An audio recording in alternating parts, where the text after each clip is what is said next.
특약이 굉장히 많네요. 많이 들어갔어요. 있는 특약, 없는 특약을 이게 설계사 특약 연끌. 특약 연끌. 어떤 설계사든 공감할 수 있는 얘기인데 이런 말도 안 되는 보험을 가지고 제가 사실 뭐 해결책을 제시해 드린다는 것도 이거는 이미 다 나와 있는 얘기예요. 명쾌한 솔루션 한번 부탁드립니다. 안녕하세요. 조선일보 경제부 기자 유소연입니다. 이번 보험 콘텐츠를 맡게 돼서 굉장히 긴장되고 또 설레는데요.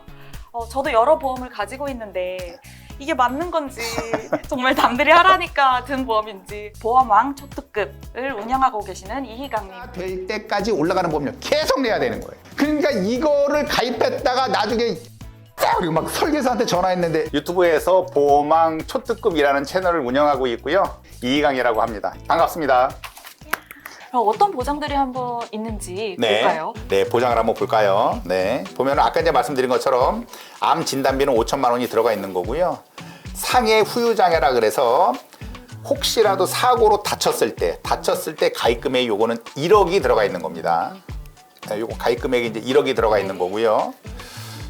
그리고 나머지 것들에 대한 보장을 보면 뭐 유사암도 들어가 있고, 뭐 뇌혈관 질환 진단비, 허혈성 질환 진단비, 가입 금액은 그렇게 높지 않아요. 뭐 1,000만 원씩 들어가 있는 거고, 나머지 것들은 뭐 골절 진단비라든지, 무슨 뭐 깁스 치료비라든지, 뭐 화상 진단비라든지, 일반적인 것들은 많이 들어가 있고, 특정 외상성 뇌손상 진단비, 특성 외상성 뇌출혈 진단비, 그래서 사고로 인한 뇌출혈도 보장받을 수 있도록 다 지금 넣어줬어요. 그래서 많이 들어간 거는 현재로서는 사실이지만 특약이 굉장히 많네요. 많이 들어갔어요. 그러니까 제가 이렇게 봤을 때는 있는 특약, 없는 특약을 이게 설계사분이 다 넣었어요. 특약 연끌.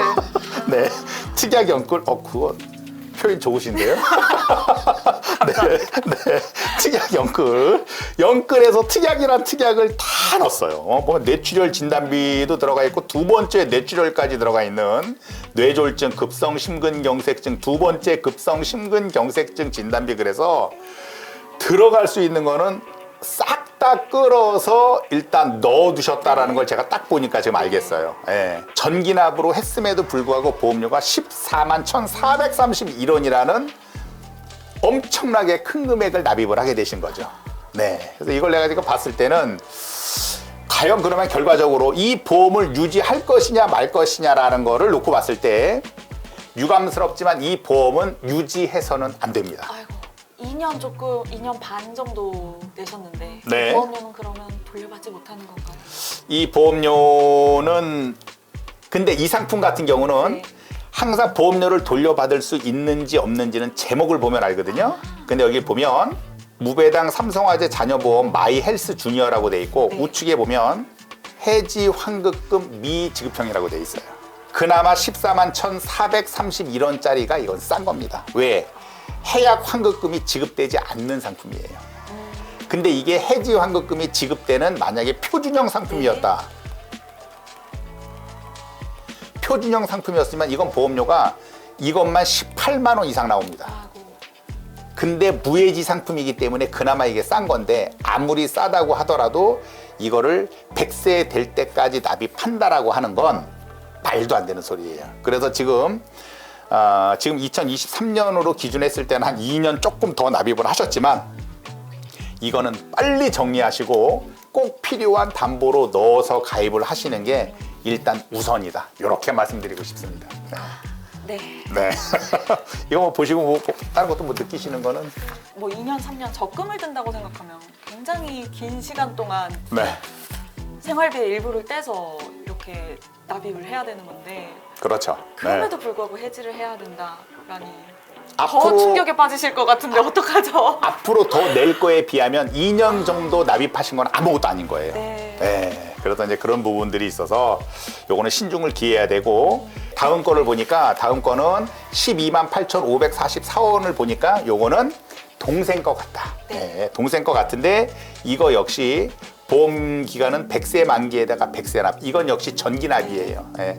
그러니까 보장받는 기간 동안에 계속 납입을 하셔야 되기 때문에 지금 이게 12만 8,544원이면은 뭐 계산하기 편하게 13만 원으로 잡아도 네. 이거는 1년 동안 납입하시는 게 10개월 납입하면 130만 원이고 그다음에 뭐 1년 동안 납입하신다 그러면은 한 150만 원이 넘는 금액이거든요. 그러면 10년 동안만 납입해도 이거는 1,500만 원인데. 근데 여기가 좀 자녀의 지금 나이가 아까 네. 보니까 뭐 22살, 네, 22살, 23살이었죠. 네. 그러면은 지금 동생을 22살로 봤을 때 앞으로 얼마를 더 내야 되느냐? 80년 가까이를 더 내야 되는 거예요. 그러니까 1년이면은 뭐 150만, 1,500만 원 잡아서 10년이면 1,500을 잡았을 때 80년을 더 낸다 그러면 그게 얼마입니까? 1억이 넘어가는 돈이기 때문에 이거는 말도 안 되는 보험이다. 그래서 앞으로 납입을 해야 되는 것들이 더 보험료를 많이 내야 되기 때문에 이거 역시 어쩔 수 없이 해약을 하셔야 된다. 그러니까 근데 아까 보니까 여기에 보험료로 연금보험도 또 있으셔가지고 이걸로 아마 노후가 된다고 생각하실 가능성이 높아 보이는데요. 있죠. 네, 있어요. 근데 그게 정말 순수 연금 보험인지 연금 보험을 가장한 또 다른 종신보험인지는 네. 증권을 한번 또 봐야 되는 거예요. 네. 제가 이거를 명쾌한 솔루션을 사실 어떻게 보면 이렇게 뭐 해결책을 제시해 드린다는 것도 사실 조금 창피한 얘기가 이거는 이미 다 나와 있는 얘기예요. 나와 있는 얘기고 어떤 설계사든 공감할 수 있는 얘기인데 이런 말도 안 되는 보험을 가지고 제가 사실 솔루션을 제시한다는 것 자체가 약간 좀 창피스럽습니다. 예, 이미 다 알고 있는 내용인데 누구나 사실 이거는 풀어낼 수 있는 부분들이거든요. 아까도 보셨다시피 지금 두 아들 앞으로는 종신보험도 있어요. 사망보험금이 정말 속된 말로 이빠이 들어가 있는 종신보험도 있고 종신보험이 죽어야 보험금이 나오는 거죠? 그렇죠. 종신보험의 구조는 말씀드린 것처럼 두 가지예요. 사망보험금이 들어가 있는 주계약이라는 부분이 있고 네. 살아서 보장받을 수 있는 뭐 암 진단비라든지 아까처럼 뇌졸중 진단비라든지 뭐 질병 또는 사고, 재해에 대한 수술비라든지 이런 것들 살아서 보장받을 수 있는 부분이 특약으로 붙어져 있는 형태거든요. 그러면 죽으면 주계약에 있는 사망보험금, 네. 다치거나 진단을 받으면 살아서 보장받을 수 있는 특약에 대한 부분을 같이 합쳐놓은 게 종신보험이거든요. 아까 종신보험도 가입을 해놓고 또 추가적으로 손해보험 쪽으로 또 가입이 되어 있단 말이에요. 그러니까 보험료가 2중, 3중으로 다 지출이 되고 있는 거거든요. 그러다 보니까 부모님이 지금 너무 지금 힘드신 상황이에요. 네. 280만 원. 네. 한 달에. 한 달에 가족보험료마저 280만 원이 들어가니까 그래서 이 부분 같은 경우에 있어서는 어찌됐건 지금 두 자녀한테는 이게 맞지 않는 상품이에요. 맞지 않는 상품이다 보니까 여유가 많다면야 280이 뭡니까? 2,800만 원을 납입해도 상관은 없어요.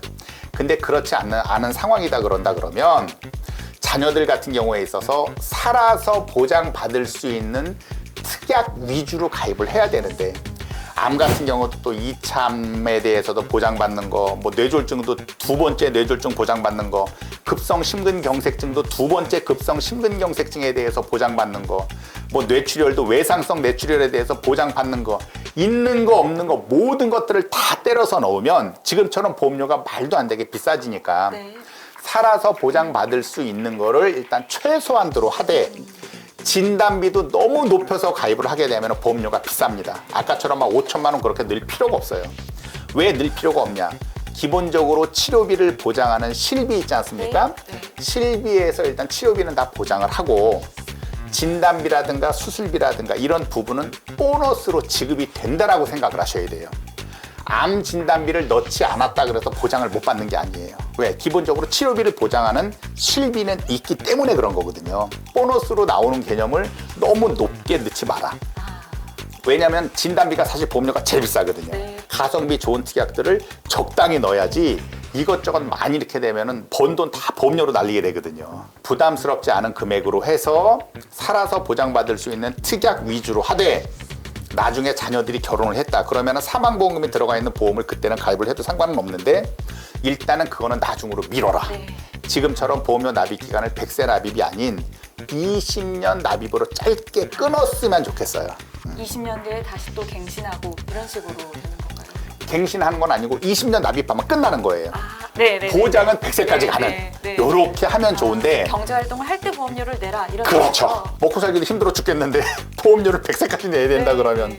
그거 얼마나 비참하겠습니까? 네, 예, 그래서 보험료는 짧게 끊고 한 20년 정도로 납입을 하고 만기는 길게 하는 게 좋은데 만기도 무조건 100세 만기, 110세 만기가 좋은 건 아닙니다. 의외네요. 100세까지는 그래도 살 거라고 요즘은 다들 기대를 하잖아요. 그렇죠. 네. 근데 아까 말씀드린 것처럼 여기 숨은 뜻이 있어요. 병원 치료비를 보장하는 거는 무조건 100세까지 쫓아가요. 쫓아가고 진단비나 수술비 정액형으로 나오는 것만 만기가 정해져 있는 건데 네. 근데 여기는 숨어있는 단점이 두 가지가 있습니다. 뭐 95세 때 암에 걸렸어요. 그러면 암 진단비 받겠죠. 네. 근데 그때는 돈에 대한 가치가 떨어져 있었어요. 맞습니다. 네. 그리고 두 번째는 뭐냐? 만약에 100세 만기로 가입을 하셨다가 유소연 기자님이 95세 때 늙어서 사망을 했다. 아, 그럴 수 있겠죠? 그렇죠, 그렇죠. 100세까지 살 거로 생각을 해서 100세 만기로 해서 보험료를 비싸게 냈는데 95세 때 사망을 하면 살아보지도 못한 5년치 보험료는 내고 죽어버린 거예요. 근데 그건 예상할 수가 없지 않나요? 예상할 수가 없는 거예요. 근데 90세 만기로 가입하는 것보다 100세 만기로 가입하면 보험료가 15% 정도 더 비쌉니다. 아, 그거를 많이들 놓치는군요. 그래서 예전 상품 같은 경우는 100세 만기 상품이 아닌 110세까지 나왔어요. 그래서 사람들이 한때는 열광했었어요. 와, 110세까지 가입해야겠다라고 했는데 90세 만기보다 100세 만기가 15% 비싸고 100세 만기보다 110세 만기가 15%또 비쌉니다. 그래서 실제 가입하는 사람들을 보면 110세로 가입한 사람은 거의 없어요. 아, 그렇군요. 그렇기 때문에 저는 설계를 할 때 물론 100세로 설계하면 좋지만 주로 저는 90세로 설계를 합니다. 보험료 조금 싸게. 네. 왜? 실비는 100세까지 쫓아가니까. 그러니까 너무 보험 기간이 긴 것도 너무 진단비나 이런 것들이 높은 것도 중요한 건 아니고 한 달에 납입할 수 있는 여력 범위 내에서 보험료를 내는 게 가장 좋다. 이거를 제가 솔루션으로 네. 두 가지 제시하고 싶습니다. 더 중요하겠네요. 네. 지금 있는 특약 영끌 가성비 특약으로 바꿔라. 그렇죠. 그리고 네. 살아있을 때 보장받을 수 있는 것 위주로 네. 이제 구성을 하고 제일 중요한 말씀 해주셨어요. 보험 설계사 손절해라. 잊지 마셔야겠습니다. 네. 굉장히 중요합니다. 네. 그건. 네. 증권을 꼭 보셔야 돼요. 네. 그러면은 저한테 이렇게 말씀을 듣고 증권을 딱 보시면 네. 그래도 눈에 들어오는 것들이 있어요. 아, 이 프로그램 정말 준비하길 잘했다는 생각이 듭니다. 보험 가입왕 어머니가 가입하신 두 자녀의 건강보험에 대해서 알아봤습니다. 굉장히 유익한 시간이었습니다. 네. 감사합니다. 사연을 받고 있습니다. 내가 갖고 있는 보험이 맞는지 헷갈리시는 분들 어려워 마시고 여기 보이시죠? 여기로 보내주시면 여러분을 위한 안성맞춤 보험 리모델링 해드리겠습니다.